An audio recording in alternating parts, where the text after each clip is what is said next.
नहीं है कि हमारे भोले भाले आदिवासी समाज पे आप अत्याचार कर, बहुत हमने से लिया है। आज काम नहीं होगा जो आज हम कर जाएंगे, लेकिन फिर भी हम बड़े शालीनता के साथ में यहाँ कड़कती धूप में बैठे हैं और आपको फिर से हम एक बार अवगत कराना चाहते हैं, क्योंकि जिस सामान्य प्रशासन के तहत आपने 304A में जो कार्रवाई करी है वो सरासर गलत है। हमारी रूढ़िगत ग्राम सभा की आपने अवहेलना की है, क्योंकि आपने हमारे लोगों को बुलाना था और आपने ये बताना था कि भाई हमारे जो रूढ़िगत ग्राम सभा का एक व्यक्ति है जो शराब माफिया के खिलाफ अपनी आवाज खड़ी कर रहा था, उसको गाड़ी से कुचल के उसकी हत्या कर दी है।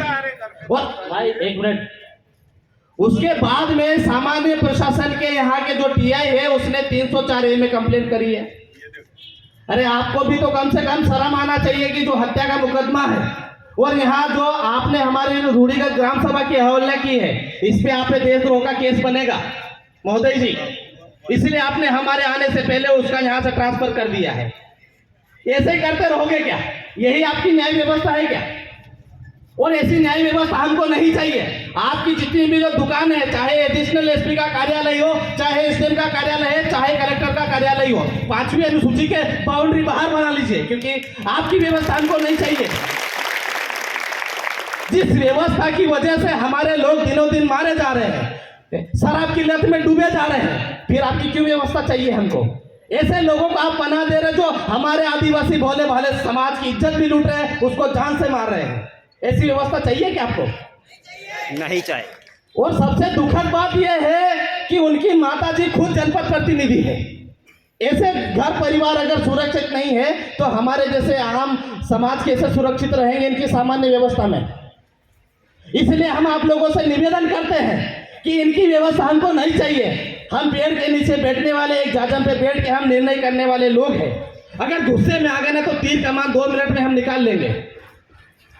आपकी आवश्यकता नहीं है हमें, लेकिन फिर भी बड़ी शालीनता के साथ में हम सिर्फ आपसे ये निवेदन कर रहे थे कि भाई हमारे आने से पहले आपने जो उनकी भरपाई करी है वो भरपाई सिर्फ आप 302 लगा लेते और उन लोगों पे करोड़ों का जुर्माना लगाते। अरे यहाँ तक कि आपने 34 भी नहीं लगाया, कितनी शर्म की बात है। और अपने आप को बोलते कि हम 3 स्टार हैं, 4 स्टार है, हम फलाना है, हम ढिमका है। अरे कहीं पर डूब मरो शर्म के मारे। हमें भी मालूम है कि क्या होता है तुम्हारा पुलिस प्रशासन। आपके गाड़ी के ऊपर लिखा है सामान्य प्रशासन। आपका कोई भी कानून हमारे पे यहाँ पे इम्प्लीमेंट नहीं होता है। नहीं हो तो अभी एक बार और एसडीएम साहब और कलेक्टर साहब से चर्चा कर लीजिए, उसके बाद में जिधर आना, नहीं तो मत आना यहाँ पे। तुम्हारी गाड़ी पार्किंग करने की भी यहाँ पे जगह नहीं है, लेकिन फिर भी हम आपको यहाँ पे पनाह दे रहे हैं। जितने भी आज आपके उच्च अधिकारी हैं उनसे आप चर्चा करके देख लीजिए कि आपको यहाँ पे ड्यूटी करने का अधिकार है या नहीं है। फिर भी आपने हमारे लोगों पे इतना अत्याचार किया और जो अत्याचार कर रहे हैं उनको पनाह दे रहे हैं। और इसी माध्यम से आप लोग यहाँ पर अभी ड्यूटी कर रहे हो क्योंकि हमारी शालीनता है। हम ये चाहते थे कि देश में सभी प्रकार के जो नागरिक रहते हैं उस बीच में जो मालिक रह रहे हैं उन्होंने आपको शरण दे रखी है कि चलो ठीक है, अपना गुजारा बसारा करने के लिए देश तुम्हारे लिए हमने तुमको दे रखा है। इसका मतलब ये नहीं होता है कि तुम किसी भी प्रकार के झंडे लगा लो, किसी भी प्रकार के डंडे लगा लो और हमारे लोगों को परेशान करो। और ये देख लो, आप लोग देख लो, जिस राजनीति के लिए आप उतावले हो जाते हो उसी राजनीति ने हमारे बेटे को जान से मारवा दिया है। क्या मिला हमारे भाई को? वो किसकी लड़ाई लड़ रहा था? आप लोगों की, आपके बच्चों की, आपकी बीवी की, जो दारू के नशे में धूत है, जो अपने आप को दारू पी के अपना घर बर्बाद कर रहे हैं, अपनी माँ जैसी जमीन को बेच रहा है, उसकी लड़ाई लड़ रहा था वो, उसको मार दिया। और हम लोग सब हाथ पे हाथ धरे तख्तियां लेके बैठे हैं। अरे कहाँ गए हमारे परंपरागत हथियार जिसकी नोक से ये लोग यहाँ टिकते नहीं थे, घबरा जाते थे, अपने घर के ताले नहीं खोलते थे। और आज देखो अपने ऊपर नाच रहे, मूत रहे हैं ये लोग और हमको जरा भी शर्म नहीं आती है। और सामान्य प्रशासन के लोगों को क्या लेना देना हम लोगों से? हमारी अपनी रूढ़ी प्रथा से इनको कोई डर नहीं है, हमारी ग्राम सभा से इनको कोई डर नहीं है, क्योंकि इन्होंने अपनी ग्राम सभाएं बना रखी है। इसलिए इनको लगता है कि ग्राम सभा का पावर खत्म हो गया। ऐसा नहीं है भाई, आज भी वो कानून विद्यमान है। अगर तुम 395 को नहीं हटा सकते तो हमारी ग्राम सभा को भी नहीं हटा सकते, समझे? ये हमारा पावर है। अगर हम चाहे तो यहाँ पे एक भी गाड़ी नहीं चलने देंगे, ना एक बस चलने देंगे, ना तुम्हारी मोटरसाइकिल भी नहीं चलने देंगे, क्योंकि ये हमारा अपना क्षेत्र है। हम यहाँ जैसे रहे वैसा रहेंगे, तुम्हारी किसी की कोई आवश्यकता नहीं है। अगर हम चाहे तो एक भी बढ़िया की दुकान नहीं खोलने देंगे यहाँ पे, क्योंकि ये हमारा अपना क्षेत्र है। कानून तुम किसी भी प्रकार का बना लो, लेकिन जो हमारा कानून है वो अलिखित कानून है, जिसको दुनिया की कोई ताकत हटा नहीं सकती। तुम जजमेंट नहीं पढ़ते होंगे शायद सुप्रीम कोर्ट के, हम यहाँ के मूल मालिक है, इस देश के मूल मालिक है, सिंधु घाटी सभ्यता के अंतिम वारिस है। और इसका मतलब यह भी नहीं हुआ कि आप लोग जितना जो हमारे समाज के साथ में अत्याचार कर रहे हो, बर्बरता कर रहे हो, और हमारे भोले भाले समाज को इस बात से अवगत नहीं है वो, इसलिए वो चुपचाप बैठा है और अपनी रोजी रोटी कमाने में लगा है। उसको नहीं मालूम है कि जहां पर खड़ा है ये उस पूरा बाजार उसका है, ये पूरा क्षेत्र उसका है। अगर वास्तव में अगर उसको पता चल गया तो महोदय आपकी जरूरत नहीं है यहाँ पे।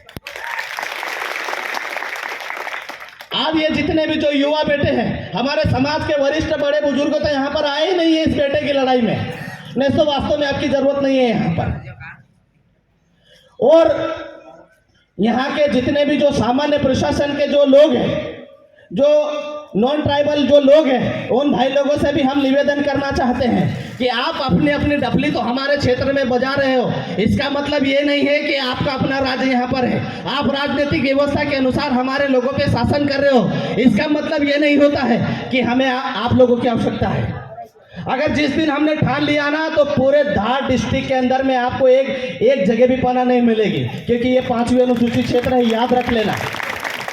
अगर जिस दिन हम सुप्रीम कोर्ट में पहुंच गए तो आप सोच लेना कि आपके बाल बच्चों का क्या होगा, आपके खाने पीने का इंतजाम क्या होगा, क्योंकि जिस दिन आपसे हमने हमारी जमीन छीन ली तो बताओ आप कहां जाओगे।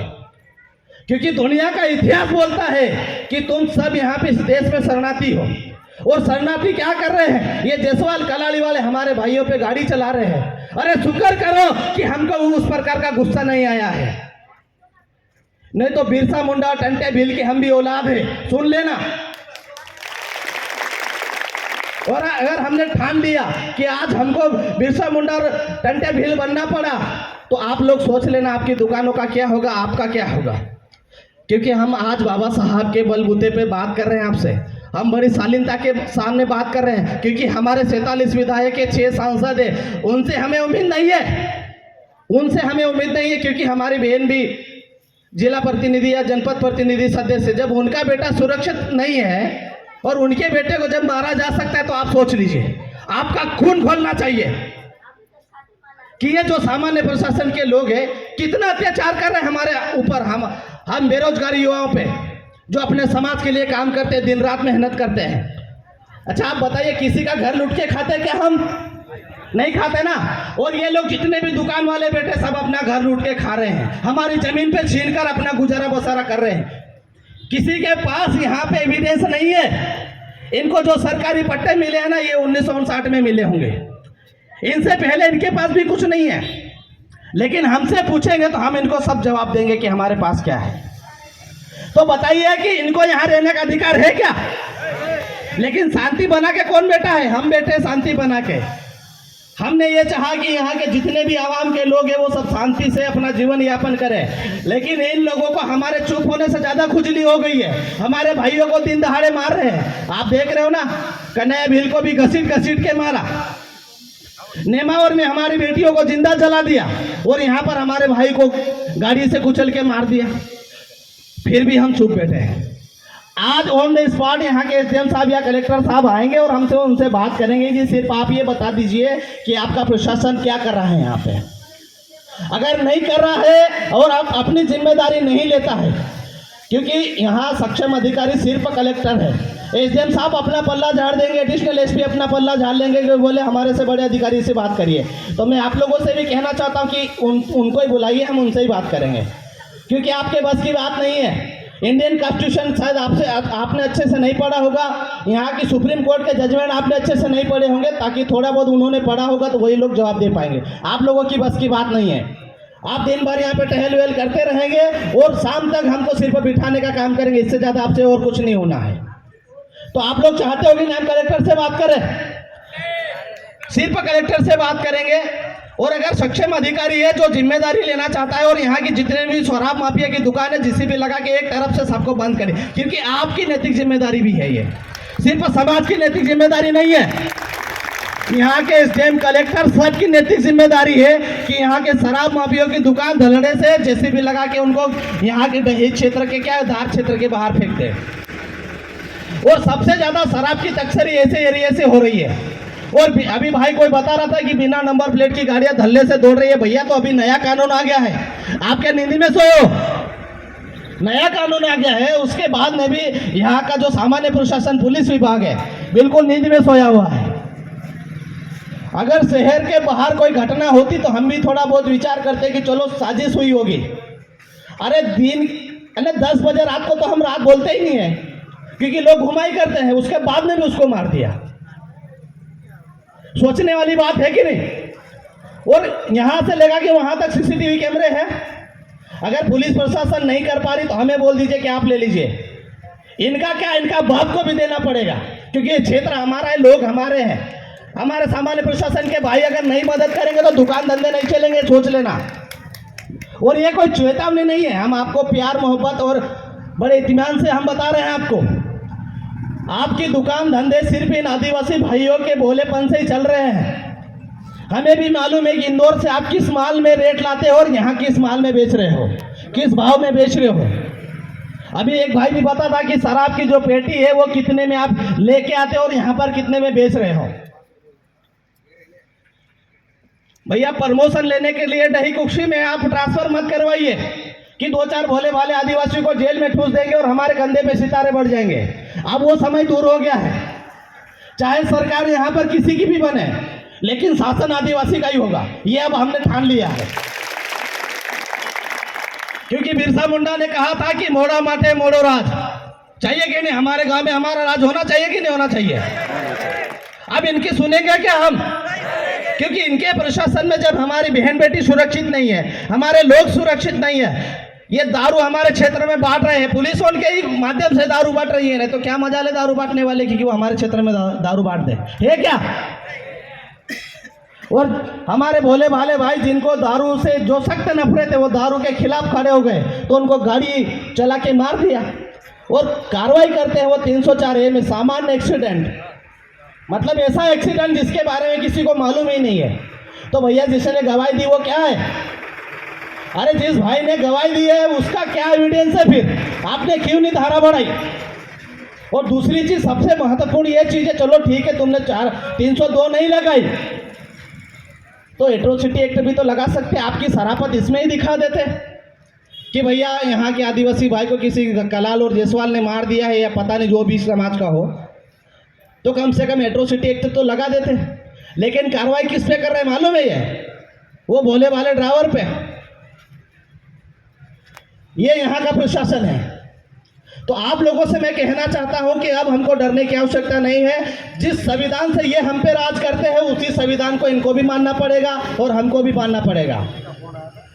अभी हमारे बीच में एसडीएम साहब आ रहे हैं तो हम लोग उनसे भी सवाल जवाब कर लेते हैं कि अभी क्या उनकी कलेक्टर साहब से बात हुई या नहीं हुई, या वही जिम्मेदार अपने आप को बताते हैं। जो घटना हुई है उसकी जिम्मेदारी वो खुद लेते हैं या यहाँ के लोगों पे उचित कार्रवाई करते हैं और परिवार को कम से कम 8 करोड़ का मुआवजा दिलाते हैं, क्योंकि करोड़ों का ठेका होता है ठेकेदार का, और इसी से इनकी गाड़ियों में पेट्रोल डीजल डलता है। तभी तो आदिवासी क्षेत्र में सामान्य प्रशासन के लोग यहाँ पर दारू माफिया का काम कर रहे हैं।